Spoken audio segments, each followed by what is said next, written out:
Circle A in the xy plane has the equation x positive 5 the whole square positive y negative 5 the whole square equals to 25. Circle B has the same center as circle A. The radius of circle B is 2 times the radius of circle A. The equation defining circle B in the xy plane is x positive 5 the whole square positive y negative 5 the whole square equals to k, where k is a constant. What is the value of k?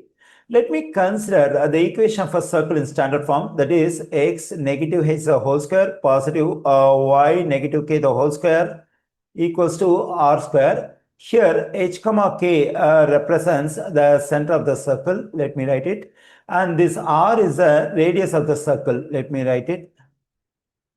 In the equation for circle in standard form, always we have the square of radius on the right side. Now let's consider the equation of circle A. Over here it is in standard form. The value we have on the right side is 25. This 25 is the square of the radius.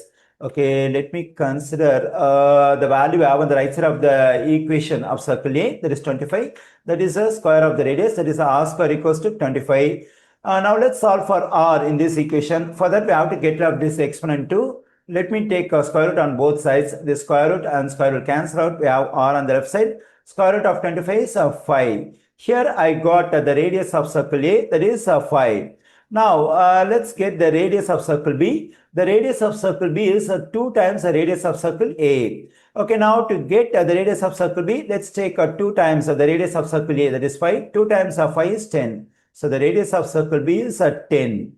And now let's consider the equation of circle B. We have over here, it is in standard form, and the stuff we have on the right side. This k represents the square of the radius.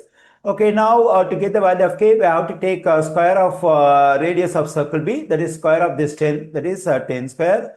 Then k equals to the value of 10 square is 100. Here I got the value of k. The value of k is 100.